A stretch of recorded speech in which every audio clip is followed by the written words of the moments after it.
This is Algebra 2, Lesson 51, page 221. This lesson is imaginary numbers. All right, so when we're looking at the complex number system, in the complex number system, there are really two branches. Either we have real numbers or we have imaginary. In real, we have, under real, we have irrational. You know what irrational is? Like an unending decimal, pi. And we have rational. Rational is anything we can write as a ratio that's repeat decimals, terminating decimals.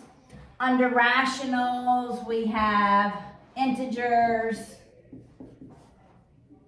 I can't spell. Integers, well, I can, but I oftentimes mess up. Integers, and we have whole numbers, and we have counting numbers. But this imaginary side is what we're going to deal with today.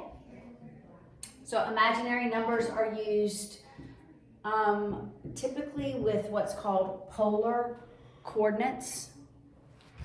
And there's only one imaginary number. And it's I. Yeah, lowercase I, little Kirby. I is equivalent to the square root of -1. That's what I is. It's equivalent to the square root of -1.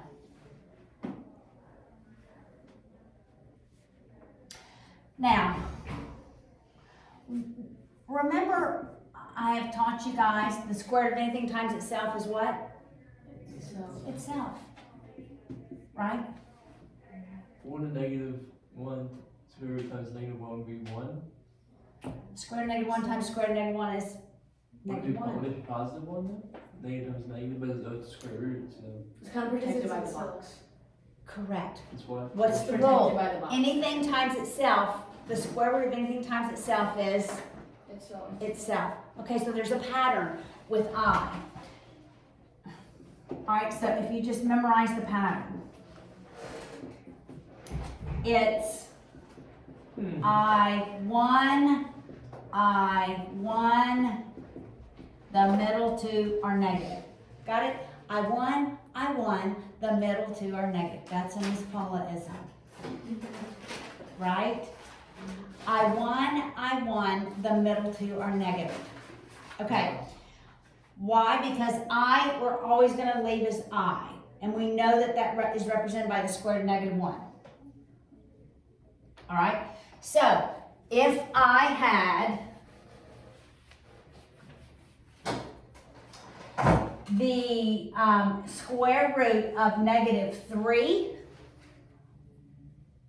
when I now have a negative under a square root, I'm going to see this as the square root of -1 times the square root of 3. Which is going to be I square root of 3.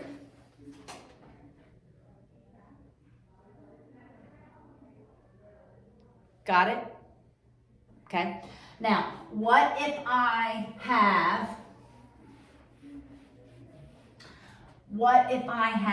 3I squared? -3. That's right. I squared is -1 times 3. It's -3. Right? Because I1, the middle two are negative. I1. The middle two are negative. Okay, what if I had 3I cubed? It would be 3 times the square root. So there's 3. Say it. -3. -3I. Because this I cubed is -I times 3. That's -3I. Because you always leave Because it's not a 1. So. Yeah. Because it's not a 1. It's a -I. What if I have 3I to the 4th? 3. Yep, I'll go with It's gonna be 3. I kind of don't understand the first one that we did. The one where you did the squared one. Okay?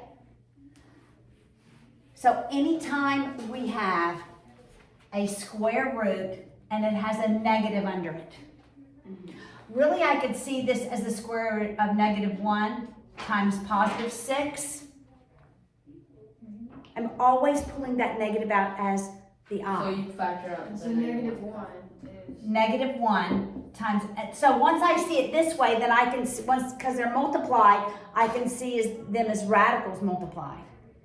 And this square root of -1 is what I equals. But it's I squared, so why would you put it?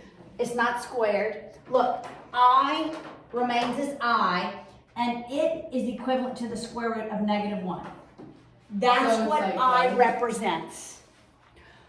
Well, we're never gonna leave the square root of -1 as the square root of -1. We're always gonna convert it to I. So now we're never gonna leave negatives under a square root.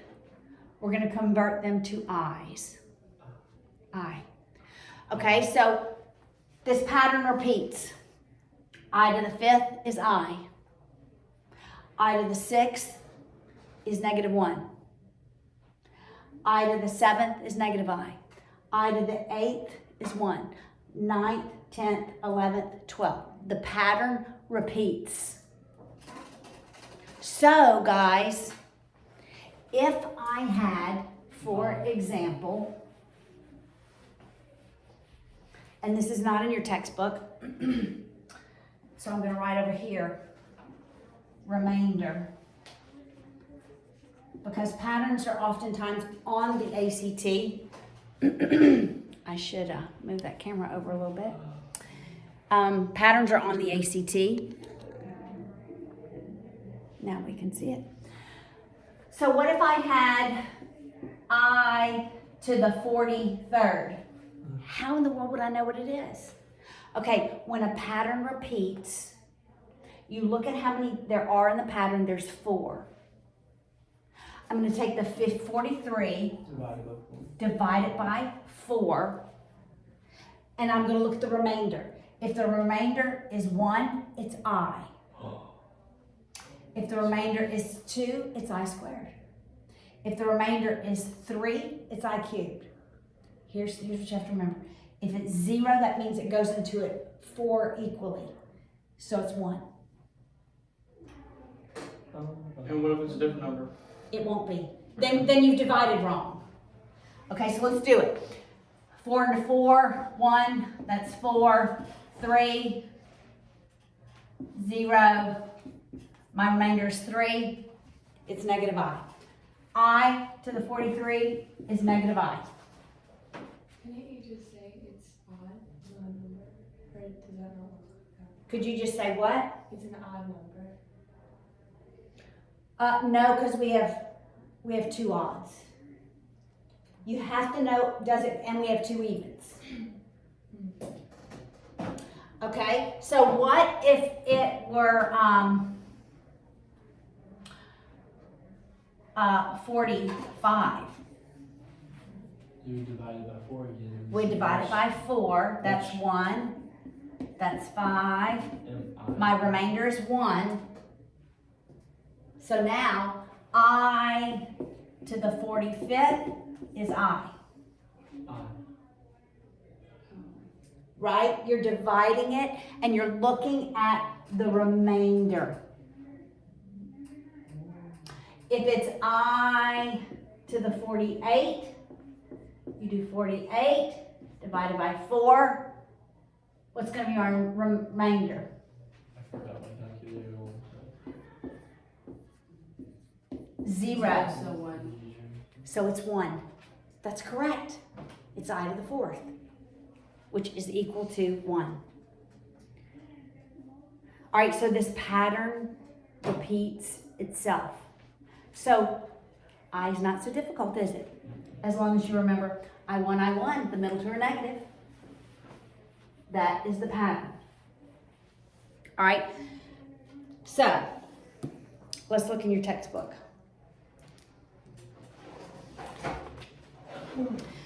Now, they have already taught this. When we say the square root of 3 times the square root of 3, any square root times itself is what? Itself, it's 3. In the same respect, the square root of negative 3 times the square root of negative 3, negative 3. All right, here's where, let's do one that's not perfect. Let's say the square root of negative 2 times the square root of negative 3. So it's not something times itself, is it? But that negative, I'm going to see as an I. So this is going to be I times square root of 2 times, I'm going to pull the negative out. Because it's like a negative 1. It's the square root of negative 1, right? What I don't understand is, but if I squared is also negative 1. Now I squared is the square root of negative 1 times the square root of negative 1.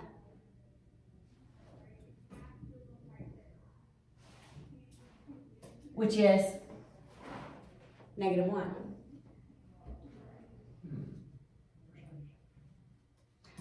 Okay, which is negative 1. What about Q? Square root of negative 1, square root of negative 1, square root of negative 1. What's this? Negative 1. What's this? Negative 1. I. Square root of negative 1 is just I. Right. So it is negative I. Following it? And I to the 4th. It's just 4 of them. What are 2? Negative 1. Negative 1. What are these 2? Negative 1. What's negative 1 times negative 1? 1. 1. What? It's kind of crazy. Okay? So when I see this, I'm seeing this radical as the square root of negative 1 times the square root of 2. I'm pulling the negative out. Times square root of negative 1 times the square root of 3. Got it? Got that part? What's the square root of negative 1? What's the equivalent? What's the equivalent of square root of negative 1?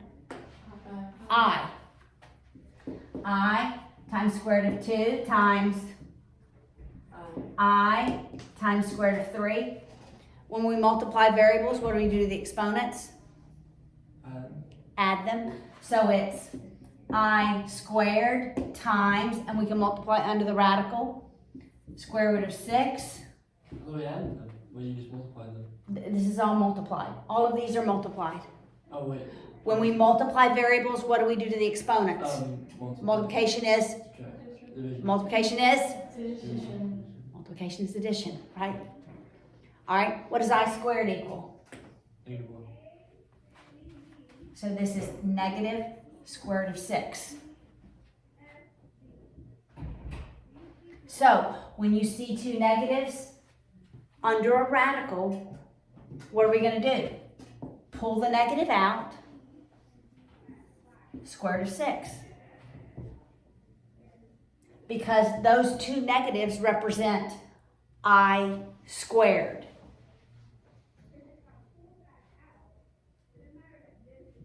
You could have said, let's do another one. Wait, don't worry. Yeah. I won't.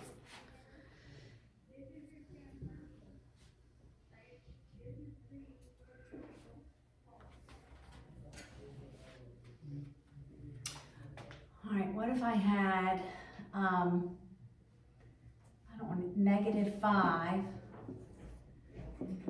times the square root of negative 3. I could have said that negative represents what? What does a negative under a radical represent? I. I times square root of 5 times. What does that negative represent? I times square root of 3. I times I is I squared. Square root of 5 times the square root of 3. 15. Square root 15. What's I squared? I1, Negative 1. negative 1, negative square root of 15. Would it be negative 1 square root of 15 or just negative 15? You don't need a 1. Right. Yeah. Right. So when you have two negatives under a radical, it's the opposite, because those two negatives represent I squared, because there's two of them. If there were three of them, it would represent I cubed. So now what if I had the cube root of the square root, times the square root of negative 2 times the square root of negative 1. How many i's do I have? 3. Was it a positive 6? A positive 6? I have 3, yes. So it's I cubed times the square root of 6, and I cubed is, what's I cubed? Oh, you did So it's negative. negative. Negative I square root of 6. Because you did negative 3 times negative No, 3. I take the negatives become i's. Then you did 3 times 2. Then it's 3 times 2 times 1. times 1, which is Why can't That's- you write just... No. You following it so far?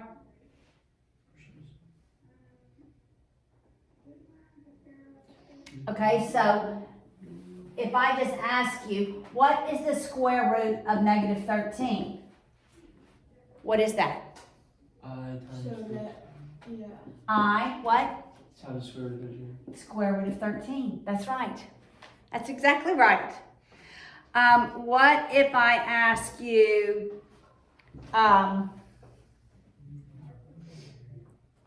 square root of negative 4? Is it I negative? Would you do 4 or would you do 2? Which would it be, you think? I think it'd be 2. 2 what? 2i. 2i.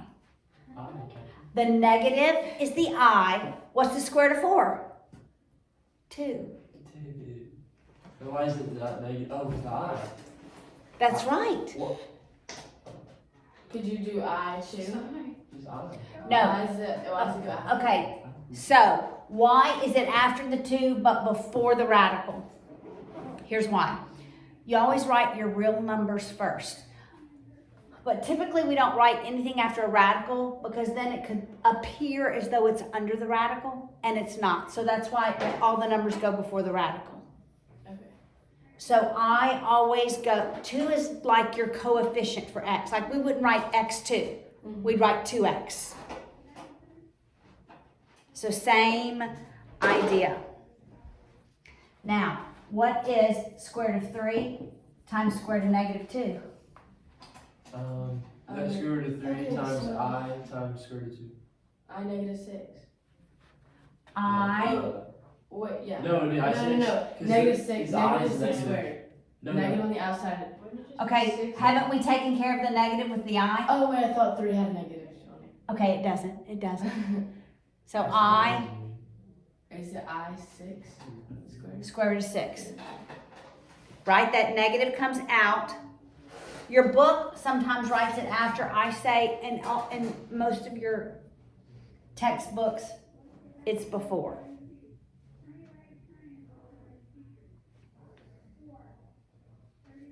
Okay. Square root of negative 1. Anytime we see a negative under a radical, we're going to see it as I. Let's do one more. What about the square root of negative 12? So you have I times. Oh no. You're going to have I. I've taken care of the negative. Done. Times Now I have the square root of 12. But can square root of 12 be simplified? 2 on the outside and 3. 2i square root of 3. That's right. Yeah. So you still simplify the 12. Because 12 is 4 times 3. I can unsquare the 4. And bring it out to the outside of the. Correct. So you put it in its most simplified form. So I merely I. is equal to the square root of -1. Now, and it's a complex number. Clearly. All right. Clearly it's complex, right? Now we can add them. And we're gonna have a real portion and we're gonna have a complex portion. So even though real is part of complex, in most of your textbooks, when you see the word complex, you should think imaginary. Even though real is part of the complex, every textbook I've ever read, when they start talking about the complex numbering system, they're talking about imaginary numbers. So look at the bottom of page 223. We can add reals, we can add imaginary. If I have 4 plus 6i plus 3i minus 2, real always goes first. So I combine my reals and I combine my imaginaries, just like I would if they were x's, okay? So 4 minus 2 is 2. And 6 plus 3 is 9. So simplify, this is 2 plus 9i. I can add them because they are like terms. So it's not really too bad, right? If you just see I like a variable. You can simplify after that 2 plus 9i. Huh? You can simplify after that because You cannot. Right. Because the lowest is I. It's right. I1. Only if it were I squared would we simplify, or I cubed, or I to the 4th.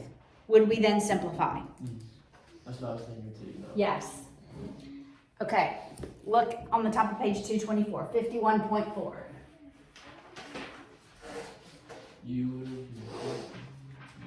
This is Euler's notation right here. The square root of -1 equals I. So a lot of our math comes from Euler. Yes. His mother may have called him Euler.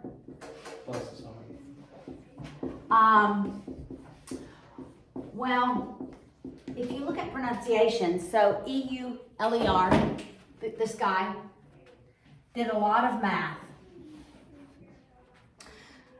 Newton did as well. Newton Isaac Newton, discovered, the apple. well, you know all the laws, right? Newton laws. But he did a lot of math too. But Euler, so most of your college professors pronounce it Euler, but I've seen several high school teachers pronounce it as Euler. So I think the appropriate, who knows what his mama called him? They're all dead, so we're calling him Euler. There we go.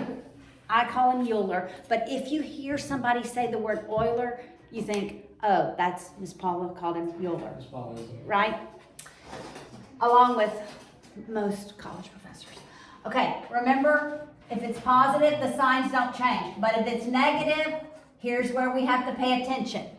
So the first thing we're gonna do is eliminate parentheses. So we have 4 minus 3i plus 6 minus 4i. Here's where we have to pay attention with that negative. We're changing the signs. Minus 2 plus 5i. Right? I just needed to make sure I distributed this negative to both of those terms. I combine my real part, which is 4 plus 6 minus 2. That's 10 minus 2, which is 8. Then I combine my imaginary part. Negative 3 minus 4. Negative 2i. Negative 7 plus 5i. Negative 2i. So just simplifying what is given, right? The key issue here is distributing that negative, all right? Now the next example in the textbook, it just gets a little more complicated. 2i minus 3i plus 2i minus 4 minus the square root of negative 4. All right, this is 2i squared. What's I squared? Negative 1. So it'd be So this negative is 2 times negative 1 minus 3. What's I cubed? Negative I. I. Negative I. We don't do anything with 2i. It's just plus 2i minus 4 Isn't that special? minus, what's this going to be? 4. Plus 2. 4. Two. What? 2I or something like 2i. 2i. 2I. The negative is your I under the radical. Well, there's 2 negatives, so. Nope, that's minus. That's not in the radical. You're looking under the I radical. don't think that's- That negative under the radical is I. I take the square root of 4 and it's 2. Got it? Makes sense? Wouldn't there be another 2 under the radical, 2 like 2 outside the radical, and then 2 because you. Nope.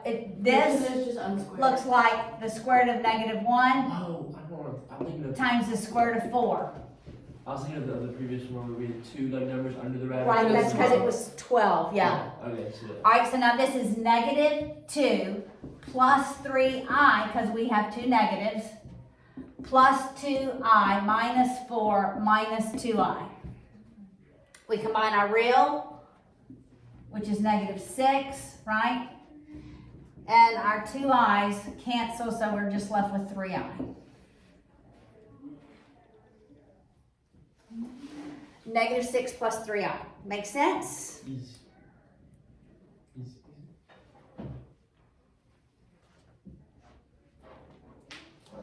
Okay, let's do one more. The last example.